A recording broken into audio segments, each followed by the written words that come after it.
Thank you for coming back to 616 Toy Reviews. We're looking at the Marvel Legends Sasquatch series Domino. And man, let me tell you, they finally did her right. See you soon.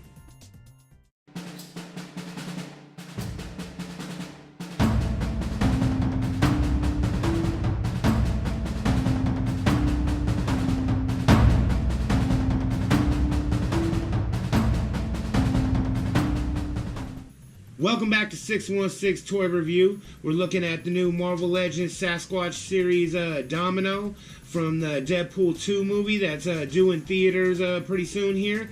I gotta say, wow, what a figure. What a figure. They really did her right this time. She's had many or a few other figures put out there. A few were really close to on point, but none really quite there. And this one is it. They finally brought us a figure worth her name. A little bit of history about her. She started off first appearance with Deadpool and Cable and New Mutants 98. A great issue. Definitely should look into it. An expensive issue now. But at the same time, she is an amazing figure. She has some kind of power that allows her to alter probability or something along those lines to make her more accurate with her guns and with other kinds of things like that. Her powers are a little bit different than your average, but it makes her one badass assassin, and that's just a fact. So let's start out with the articulation. She has upper ball joints on her arms. She doesn't have the upper torso joint. She also doesn't have the double joint on her elbow, which seems to be what they're doing to girls a lot nowadays. They also got a twist joint at the wrist and a wrist joint that really barely flexes. It doesn't move a whole lot. Got a good torso joint on her though, and no swivel at the waist, which is a little strange now that you mention it. They got a ball joint up at the upper leg. They got a upper thigh joint. They got the double knee. They got they got no twisting at her. They got no way to twist it down below, which is kind of interesting. They got a good rocker joint on her ankle though. So that kind of changes a few things. It's the first time I've ever really took an in-depth close look at her. Her neck joint's good. She can look down, she can look up, she can look side to side pretty well. I love the way they did her straps and whatnot, her webbing. It's nice and tight on there, but doesn't restrict the figure too much. Man, the sculpt on her is amazing. I mean, the face sculpt and the proportion of body to head, I really like her.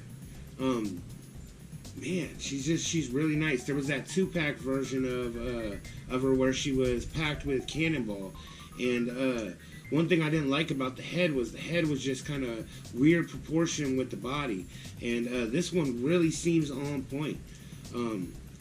The lack of articulation really bothers me. She was packed with these two guns, and I have to say, okay, this is something that really bothers me. Okay, these are adult collectors' toys. Generally, these are considered adult collectors' toys, and they're gonna give, as adult collectors, purple guns. Okay, now I know maybe cutesy or something. Maybe it's for the girls. I don't know. Maybe it's because I don't know. They don't want to promote guns. But I'm gonna be absolutely honest with you. We're all adults here, and we're looking for guns of regular colors. I mean, this is ridiculous that you would mold two purple guns with a girl that's in all black and looks like she's an assassin. That is ridiculous. I mean, that right there is ridiculous. I mean, that's some pansy stuff. And I'm going to be honest with you, I know there's this lack of gun culture, and people have a problem with the gun culture and all of this and everything going on in America. And that's one thing, especially with children. I can understand as a parent's point of view, if that's what you want to do with your child, that's fine. But as an adult collector and Hasbro putting out toys to adults, this purple guns just don't dig it, man. It just don't work. I mean, those don't even look realistic. They don't even look like guns that she would use.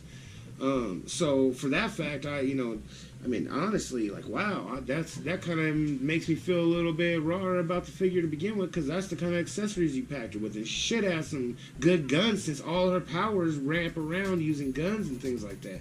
So, anyways, that's just that's one of my biggest gripes on it, I guess. So we'll compare it to a couple other things. First of all, we're gonna compare it to her other buddy in the line, Deadpool. Obviously, Deadpool's a little bit taller. The scale looks like perfect. It looks like it's perfectly on.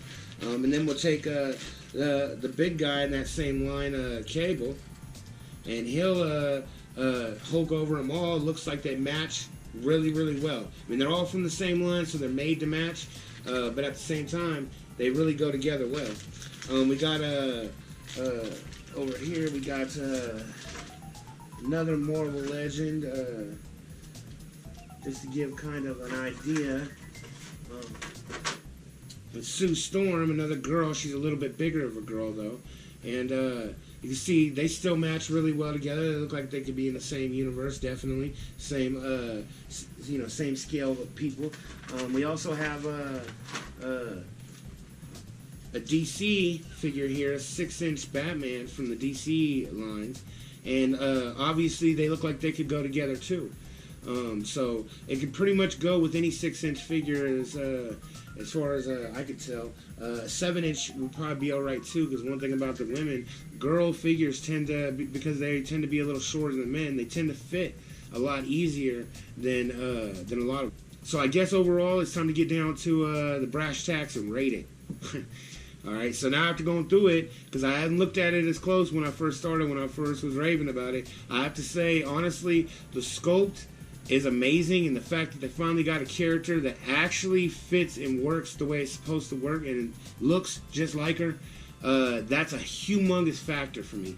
One thing I have to say, the lack of articulation, I don't know why they did it. Maybe to make it a little bit stronger, maybe to save a couple dollars and make a little more money off the line, you know. But I'll tell you right now, the lack of articulation isn't as big of a deal when you get such a great sculpt.